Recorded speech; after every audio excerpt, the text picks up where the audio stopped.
Welcome to Mirror's Edge, a game in which we play as Faith, a free-running courier that has to navigate a totalitarian state in search for the truth in regards to some tricky family matters. Now, Mirror's Edge is the first achievement grind for a console game since there actually isn't any achievements available for the Steam release. But I really wanted to cover this game as Mirror's Edge is easily one of my favourite gems of the 360 days, and I feel like with this game you either know it and love it or haven't a clue of its existence. So whichever side you may be on, today we grind for all of the base game achievements and see how Mirror's Edge feels and plays 14 years later after its release. Now this video is going to be the first in a two-part series, as when I booted up this game to grind, I was not expecting it to be anywhere near as difficult as it is. So today we are going to be covering all of the achievements in the base game before covering the trials and the DLC in the next part, as I kid you not, the time trials are an absolute nightmare and probably the hardest grind that I've had to do for the channel yet. And yes, the time trials are harder to me than Akumu was. They really are a joke, but that's for another episode. For today though, it is time to go through the main story and grind all 39 achievements to really put this classic masterpiece to the test. So let's get our best red running shoes on and begin. Welcome to the achievement grind. So for the first playthrough of the story, I'm going to go through on standard difficulty without shooting anybody, as there's an achievement related to that, and trying to get as many of the miscellaneous achievements that I can along the way before we then attempt to go through the entire game again, speedrunning it, and then again playing it on hard, as well as cleaning up the last achievements that we need. So let's begin. The game starts with Faith complaining about the government, something that I can relate to wonderfully. In this universe, crime is almost non-existent. Sounds good, but it's actually because of a really oppressive regime that controls the media and its citizens. For those who didn't accept the new life and the new ways, they are branded as monsters and criminals if they weren't killed off. Faith is something called a runner, a courier of sorts that take to the rooftops to deliver private goods and information away from the prying eyes of the system. However, we start our journey on the training grounds. We apparently had a fall, so it's time to brush up on our running skills to make sure that we are fit to deliver the papers. The tutorial is pretty straightforward. It teaches us all of the basics of running, jumping, sliding, vaulting, wall running, the full shebang. Here we also meet Celeste, a fellow runner who puts us through the course. However, only moments into the training we unlock our first achievement, free flowing, for stringing together a wall run, a jump and ending it in a speed vault. Wonderful. When we then catch up to Celeste, she takes us through melee combat, disarming and gunplay. When we've completed that, the tutorial is over and we bag the next achievement back on the job. We then tuck into the meat and potatoes of this game as we start the campaign properly, and we also get our first listen to my personal favourite song or soundtrack in any game ever. Like, honestly, for those of you that have played this before, does this song not just fill you with hope and nostalgia?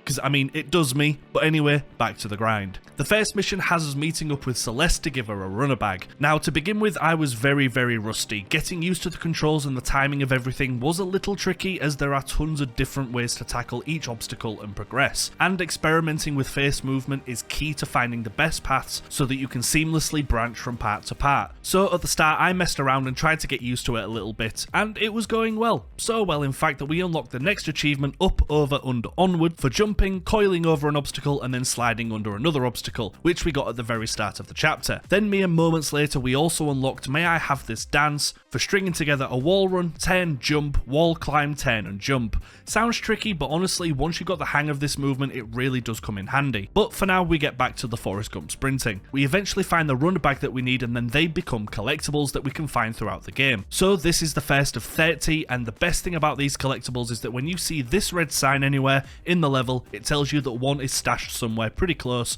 so keep your eyes peeled. However, within moments we fall in front of a bunch of police, so we take up to jogging immediately. We leap from building to building on the way to Celeste, also picking another achievement, hey it's a me, for Goomba stomping a bastard Rosa. I take great pride in that one. Before then going a couple of steps further and finding the third and final bag of the level, also getting the achievement Bag Lady. We climb some stairs, find Celeste and dangerously throw the runner bag to her, before we are then ambushed by some very beefy units. And with nowhere to go, we sprint to the edge of the building, jump off, have a gander at ourselves in the mirror before falling to safety. Now Merc, the runner in my ear helping me where to go, says that the police shouldn't have opened fire and something must be going on, as normally they aren't that aggressive towards runners. But Who knows? We complete the mission and get the aptly named achievement Prologue Complete, Untouchable for not getting hit with a single bullet in the chapter, and finally Pacifist for not firing a gun for a single chapter as well. Back at base though, Faith overhears a police radio of her sister Kate going to check in on a man named Robert Pope. Now Robert Pope is running for mayor to end the horrible Tory government.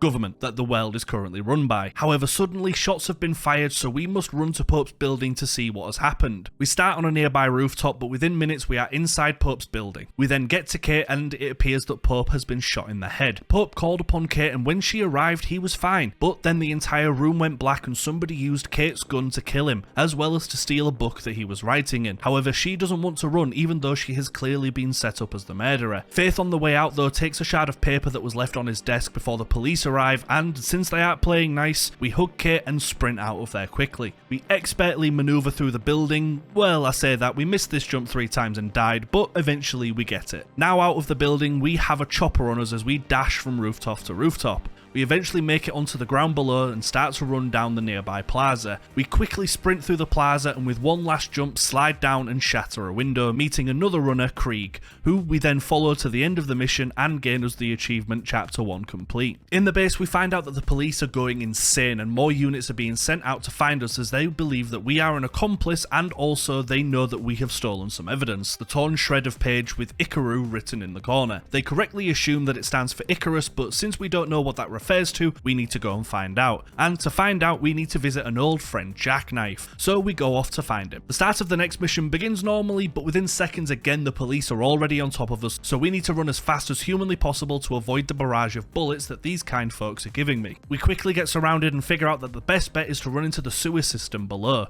It works for a little while, but eventually they do follow us in here, along with a group of highly trained snipers. Well, when I say highly trained, they're useless, as a quick kick in the bollocks and the brain sends them to the land of Nod. We progress through the sewers until it's time to re-emerge on the other side. However, again, these arsehole police expected this movement and sent police to come and snuff me out. We of course don't let them as we duck into a nearby building and use the lift. When the lift door opens, we are greeted with Jackknife, who immediately takes off. But he doesn't know the kind of runner that he's dealing with, so we immediately sprint in chase after him.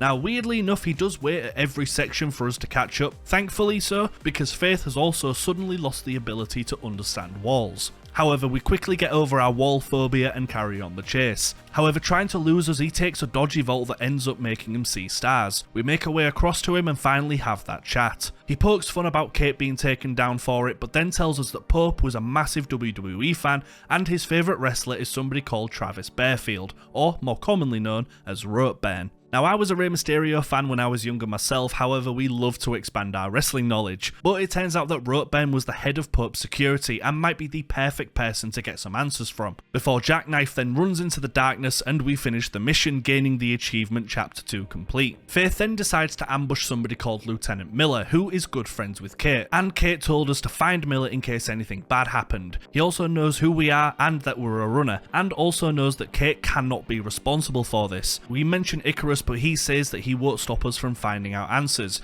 but many others will try. But then we Batman vanish into the night. Now it's time to find Ropeburn in his building. Merc also warns us that Ropeburn isn't a joke and he can be absolutely deadly, but that doesn't stop us as we make our way into his building. Since we're getting further into the game as well, the paths start to get more convoluted, but I love this as it really offers Faith so many different ways to get past obstacles, and once you get used to the pathing and timing, it can feel amazing to just cut around the city like a true freerunner. However, it doesn't take us long to enter the building and crawl into the vent system to eavesdrop on Ropeburn. He is on the phone to somebody unknown and says that he is being watched as well, but in a few days all of this hassle should soon blow over. He also knows about us and says that Project Icarus will be fine and not to worry, before giving a meeting spot that of course we would love to crash. However, now the police are storming the building and we must road runner out of there. So we push past several SWAT units and policemen and onto different buildings before of course SWAT arrive again, this time with helicopters. So we carry on running, expertly throwing ourselves over obstacles and taking out professionally trained SWAT units with ball kicks. When we reach a high rise though, the only path we can take is by running over a crane. However, here we accidentally get our next achievement as well, as I launched myself off a building and gave the police the fingers on the way down, unlocking Sweet Goodbye. We then respawn as all good freerunners do, head up to the crane, jump to safety and head through the door to end this chapter, of course also gaining Chapter 3 complete. We then meet up with Miller again because, of course we do. We talk about Ropeburn setting Kate up to take the fall for Pope, as well as him confirming Project Icarus. Miller then apologises as he points a gun at me, as he thinks this plan isn't going to work, and by giving the police faith they might let Kate off. We of course beat him to a pulp, as people who can jog fast are clearly also at the peak of their martial arts training. However, we let him go and carry on to crash Ropeburn's meeting. Now the mission starts the same as all the others, bouncing from rooftop to rooftop until we finally get to the building where Ropeburn and the meeting is taking place. When we step out though, we see that Miller is the one talking to Ropeburn. We of course then go to question both of them. However, as we do, Ropeburn has a wonderful surprise for us. His fist! He picks us up and chucks us to our death, or what should have easily been our death, before he then sprints into us brandishing a pipe. We expertly turn the tables on him, and with Faith's signature nut punt, we knock him off the building. Whilst he's dangling for his life, we have some questions. He confesses to setting up Kate, but says that he didn't kill Pope, but he was the person who hired someone to do so, and he's actually meeting with the hitman tomorrow. He asks us to pull him up, as then he will then explain what he was talking to with Miller, but as we go to do so, he gets shot in the back and falls to his death. Now, it's time to get out of here. We fight back down the building and head into the subway tunnels to escape the fuzz, but with the police fast approaching, the only option left is to catch a train.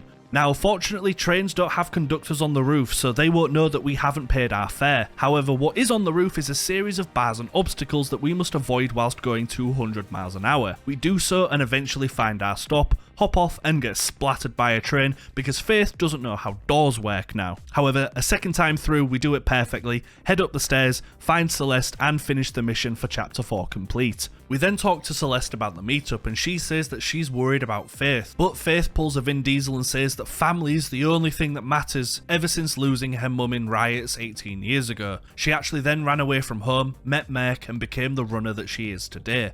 However, the next day blooms and it's time to get to the meeting. The police are immediately here though, so we need to be smart and fast as we work our way past trains and over zip lines and rooftops. On the way though, we actually find our 11th collectible bag and gain the Ran Out of Fingers achievement, as well as knocking down 20 police units and of course with our signature nut punch for the achievement Tango Down. We press through until we enter the shopping centre, and right on cue we see the hitman who immediately takes off sprinting. We of course do the same, but unfortunately they have led us straight into a trap, and dozens of armed police swarm and shoot at us. We hop in a lift and then climb as high as we can in the mall, eventually making our way to the roof, where we perform a rather risky jump and vault to safety before making it to a door and ending chapter 5, bizarrely for the achievement chapter 5 complete. After that we then ambush Jackknife again. We ask if he knows anything about the police ambush, but of course he screams his innocence and says that if he wanted us dead he would have already done it by now. He retreats and we ask Meg to find out some information about a security firm that Faith keeps seeing about, including Ropeburn's office, and wondered if it leads to anything. The security however looks normal, but not convinced, Faith goes to check out the main building.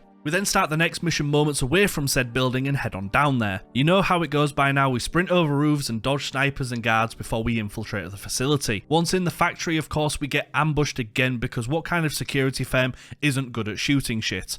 We press further into the facility though until we reach a very interesting room, as when we move the lift up it reveals a hidden part of the base underneath it. We of course throw ourselves down to investigate and soon find a massive supercomputer that details that Project Icarus is actually a training facility, and a bunch of known runners pop up on the screen, including ourselves. We then learn that Project Icarus is a training program to teach some police on how to free run and catch the other runners themselves. We also see the hitman again, this time on the camera at some docks. And then we find out firsthand what these new trained soldiers are capable of, and they are no joke. Well, they wouldn't be a joke, except we're Faith sodding Connors, and we eat pieces of smeg like these for breakfast. So we rapidly sprint out of there, make it to some rooftops, and once again catch the roof of a train for a quick escape. These bad guys really need to stop building bases next to train tracks, they make it far too easy. But anyway, we head out of there and get chapter 6 complete of course. Before then we are immediately thrown into the next level. It's time to head to the dock, but to do so we need to sneak in as this place is a fortress. So we climb into the back of a truck and use that to head inside. Once we're in, we leave the truck and begin to beat the ever-loving shite out of all of the security before making our way into the vents to escape once again. However, when we drop down into some more trouble, we expertly disarm and knock out the security guard, also gaining us the achievement Mine, before carrying on. Moments later we are on top of the boat and finally ready to fight the hitman for information. We nut punch, slap and kick the hitman repeatedly before going for their gun. They stop us before then taking off on another run, but we can't let that happen, so we sprint after them, and it turns out they're pretty pretty useless at running, and moments later we are on top of some shipping containers ready for the final fight. Nut punch after nut punch, we wear them down until we finally go for the gun again, and this time take it successfully. We get the achievement Chapter 7 complete before finding out that the hitman is actually a hit woman, and it turns out to be Celeste, which I remember shocking the hell out of me as a kid, but this time, not so much. It's actually really nice attention to detail, as the list of runners that came up at the end of Chapter 6, Celeste was the only runner with all of her info classified, so that was a nice touch for those who had noticed it. Celeste says she's sorry, but I know she doesn't mean it. As she goes for a gun, she says that the runners are screwed and that she wants to live, and she killed Pope because his campaign was gaining traction, but started to threaten the wrong people, so they had Celeste kill him and make it look like Kate did it. At this time though, some stormtroopers arrive and miss every single shot before we blow them up and walk away like a complete badass. However, now Faith finds out that Kate has been tried and founded guilty, so now we need to stop that convoy and save our sister. When we start the next mission, Krieg has apparently left us a sniper in a building that we can use to save Kate,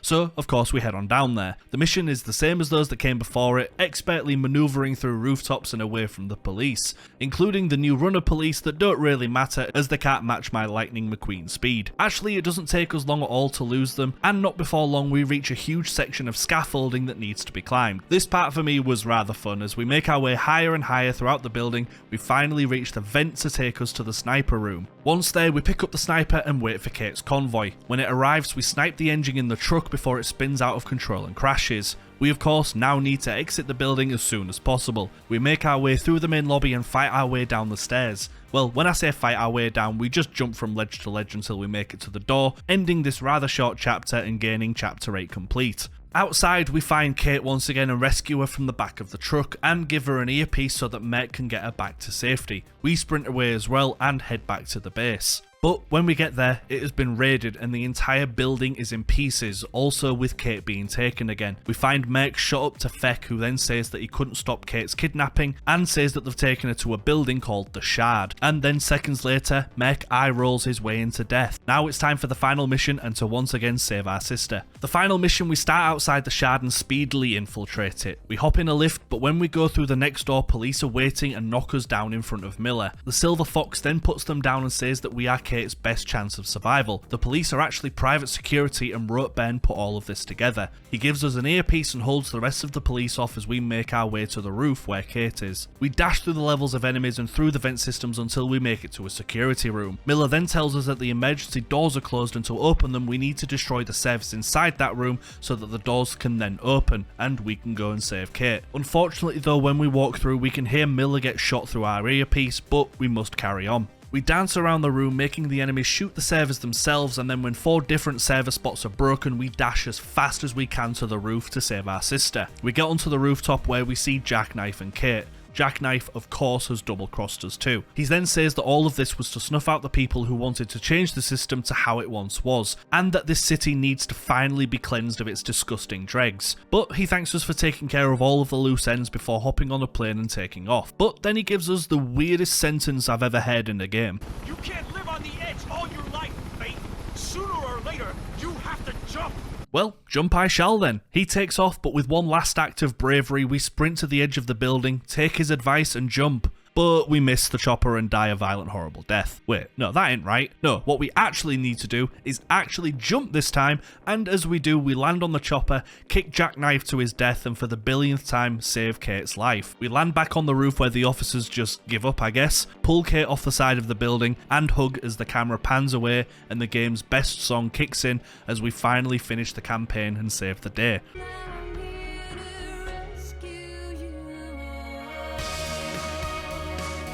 And that's Mirror's Edge's story. We gain the achievements That's a Wrap for completing the campaign, as well as Test of Faith for completing it without shooting anybody. However, we're not done yet. Now it's time to complete all of the campaign missions again, but this time completing each one in a certain amount of time so that we can get the speedrun achievements for every mission. Now, I wanted to do these first before going through the hard playthrough, as by doing these speedrun achievements I would learn how to tackle each mission its absolute best so that the journey on hard was as fast and as painless as possible. However, this is where the nightmare started for me, as these speedrun levels are horrendously unforgiving and the time that it gives you to beat them is insane, and to do so you have to learn the best routes, the best shortcuts, and hope to God that you don't mess up, as if you make one tiny wrong move and lose a couple of seconds you will have to restart the entire mission from scratch.